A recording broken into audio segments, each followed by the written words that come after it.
In addition to the regents, we have seated on the podium this afternoon the chief academic and administrative officers of the university, the vice presidents, the deans of the schools and colleges, who will be introduced in due course, faculty members, professor emeriti, the elected student leadership, who will also meet a bit later, and other representatives of various schools, colleges, and departments of the university. We also have with us the chair of the Faculty Senate, Susan Astley, and Susan Williams, the president of our Alumni Association, which has been keeping over 400,000 members of the Husky family connected with each other and with the university for over 120 years. I'd also like to recognize the many members of the faculty serving today as commencement marshals. Their names are listed on page 7 of our program. But now I'd like to say just a few words to the graduates. First and foremost, congratulations on achieving this wonderful and exciting milestone. As you look out at this large gathering, you might not appreciate the magnitude or the uniqueness of this achievement. A remarkably small percentage of the people throughout the world have an opportunity for the world-class education you've received. Consequently, everyone is going to be telling you that upon reaching this important milestone, you're now ready to go out and change the world. What I want to tell you today is how to respond to those people. It's actually very simple. Look them in the eye and say, I'm from the University of Washington. I've already changed the world.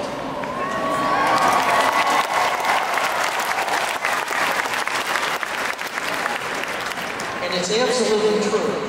Looking out upon you today, I see people who have already done life-changing research on everything from energy-saving computers to the variables affecting happiness to the ways to target drug delivery to reduce negative side effects and everything in between.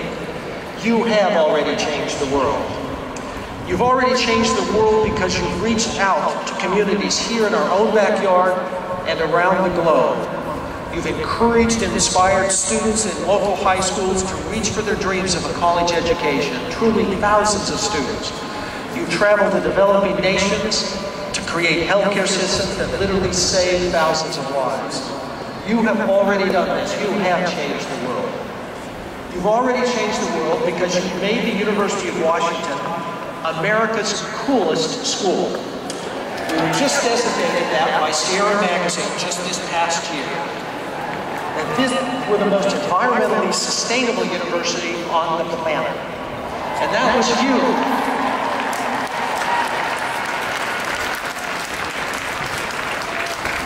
Not the administration, not the faculty, not the staff. They'll all help to be sure.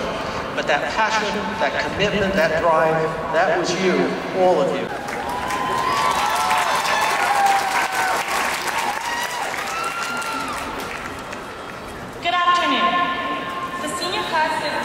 And I worked with a fantastic volunteer team of 30 fellow seniors to organize the Senior Class Gift Campaign.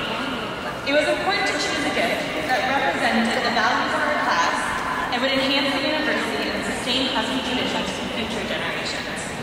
Therefore, we decided to create the Purple and Gold Forever as our senior class gift. This fund will support university celebrations to recognize and thank UW parents, bring back a homecoming event in Red Square, and increase the awareness of Purple Fridays across campus. These will create a stronger sense of community and pride at UW. On the Seattle campus alone, we have raised $50,305.14 in gifts and pledges.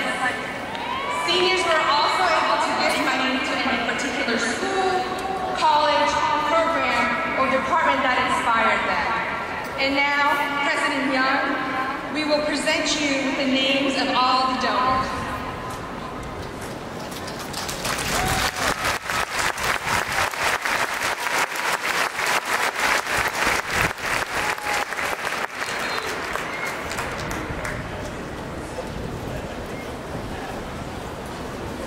Thank you.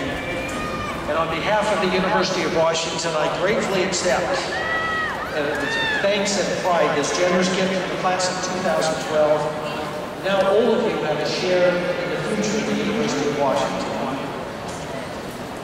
The Chief Academic and Chief Budget Officer of the University is Provost and Executive Vice President Anwar Al-Kawsi, who will present this year's University Award winners.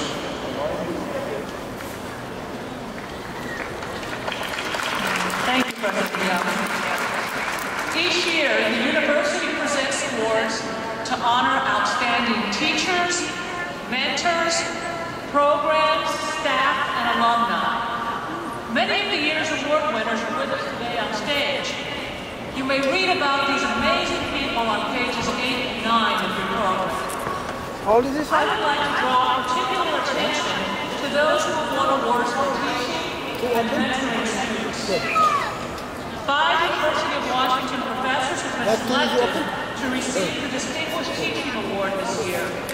They are Dr. Hugh M. Floyd, Professor of Surgery, Sarah Elwood, Professor of Geography, Maria Elena Garcia, Associate Professor, Comparative History of Ideas, Jeffrey W. Berman, Assistant Professor in Civil and Environmental Engineering, and Andrew D. Lovelace, Senior Lecturer in Mathematics.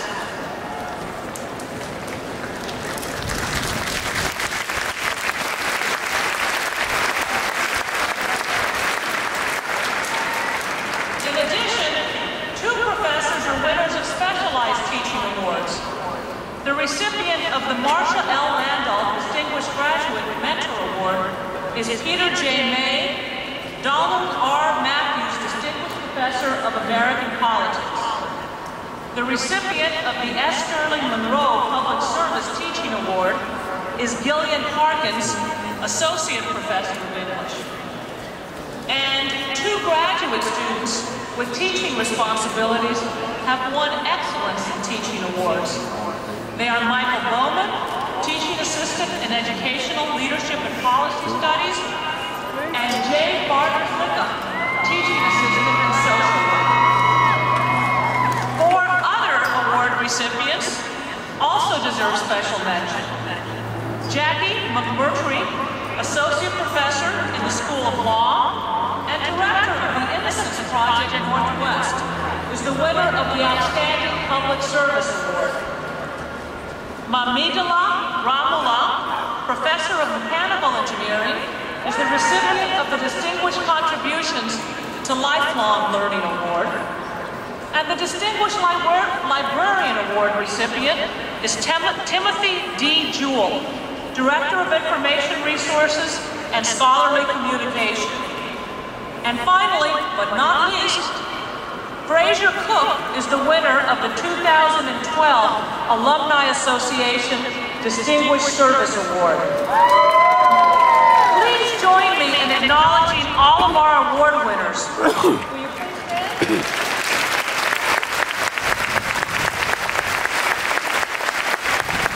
Let's acknowledge them both for their extraordinary achievements and for their many contributions to the university.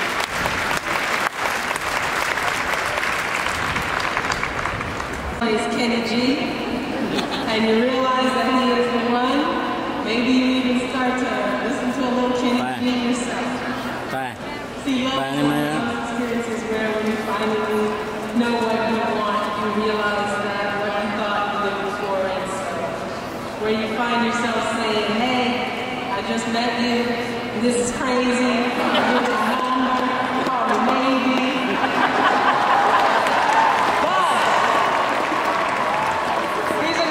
You'll learn by me telling you. Love is for you to figure out. Try to help you. So let me turn to something I know a little bit more about, and that's politics. A recent study from the Pew Center found that as a nation, we are more divided in our political values than ever before.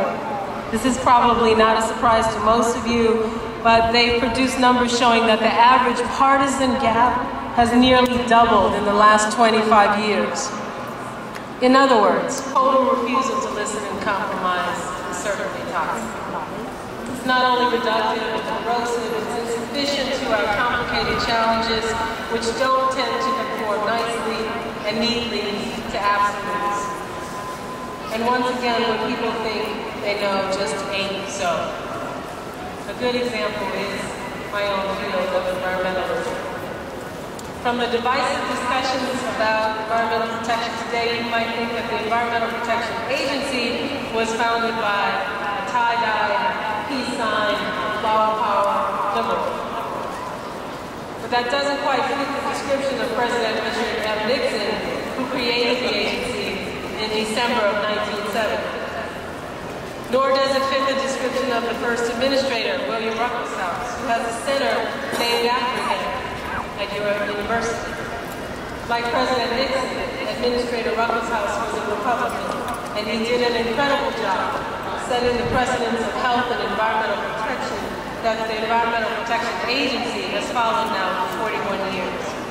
He also returned to the agency in the 1980s during the Reagan administration, when EPA was facing difficult times and needed to get back on track. He is a friend and still gives me advice and counsel today, as do many of my predecessors. Today, sadly, the environmental debate is centered on a choice between our economy and our environment, as if we can only have one or the other, as if we have to choose. But it is a false choice. The truth is, our economy would be less prosperous if we let industries pollute our air and water and make people sick. And our environmental protection efforts would be less effective if we didn't find ways to work within a growing economy. President Obama will continue to push Congress to act so that interest rates don't rise on student loans. When college opens their doors for you, you don't want loan payments to be something that holds you back. But even more than the president, please don't tell my boss I said so, are the people here. The people who are here for you today and will be with you for everything that is to come. The people who I'm betting in the course of your life have always been there. Teachers and mentors, family and friends, your fellow graduates. Last I heard, there were 4,000 or 5,000 graduates here. There were 40,000 to 50,000 people in the audience. 10 to 1 ratio. So the odds are good you will be well supported.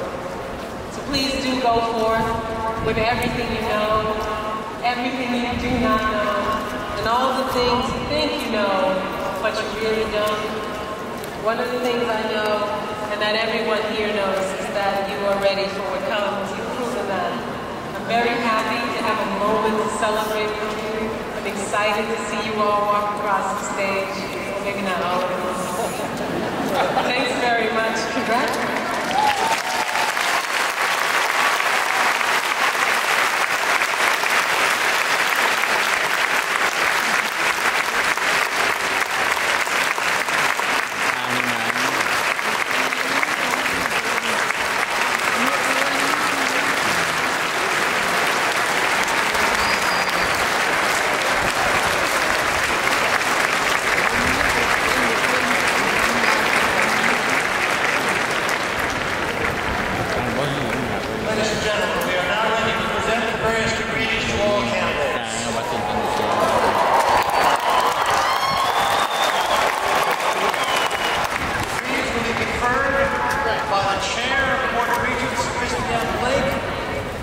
The audience is requested to remain in their seats until the conclusion of today's ceremony. Candidates for doctoral degrees will be presented by the several deans. For the School of Medicine, Vice Dean John G. Slattery. Mr. President, it is an honor to recommend 212 candidates for the degree of Doctor of Medicine. Many of these graduates have proceeded to graduate training positions throughout the country. Those participating in today's ceremony will come forward with the other doctoral degrees. Interim Dean Timothy DeRuin, School of Dentistry. Mr. President, it's my pleasure to present doctoral candidates from the School of Dentistry.